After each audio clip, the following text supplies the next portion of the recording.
France joined the U.S. in closing their embassies as turmoil spread in the capital city. Crowds protested today in Sana'a against Shiite rebels who took over the government last week. The rebels patrolled the streets, and there were scattered reports of beatings and even stabbings. Rod Nordland of the New York Times is in Sana'a, and I spoke with him a short time ago. Rod Nordland, welcome. We understand not only did officials at the U.S. Embassy close it down, they've also abandoned cars at the airport in Sana'a, left weapons in the cars. What is the situation on the ground now? Well, they did, but they also left in an orderly way. They went into the airport and got on commercial flights. And the Houthis, who are in control of things here, say that they're just taking those cars for safekeeping and they're following Yemeni law. And they're doing their best to try to prevent it from blowing up into any bigger an incident than it is, actually.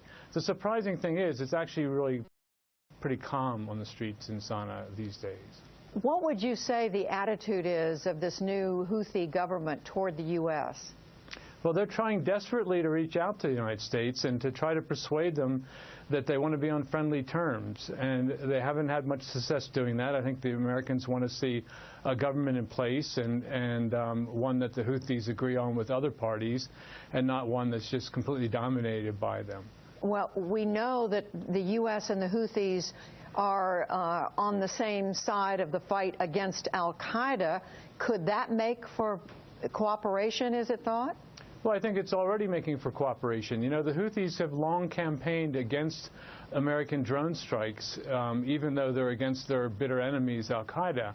And since taking control, they've done nothing to interfere with those. In fact, they've dialed back the anti-drone and anti-American rhetoric.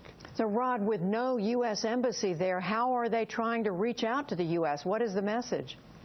Well, they've been, I interviewed their leader here a couple days ago, and he was very adamant about trying to have better relations with the U.S. And he even went so far as to pretty much repudiate their slogan, which, includes Death to America, and say that's just a slogan. We don't mean it literally. We want to be friends with the United States and with Saudi Arabia and other countries in the region.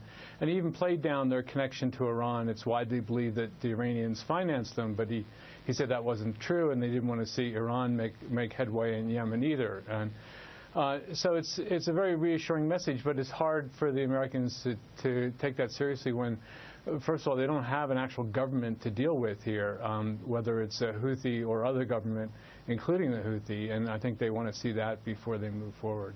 Well, it certainly is some interesting signals. Rod Nordland talking to us from Sana'a. Thank you. Welcome. And as U.S. diplomats leave Yemen, there is word the American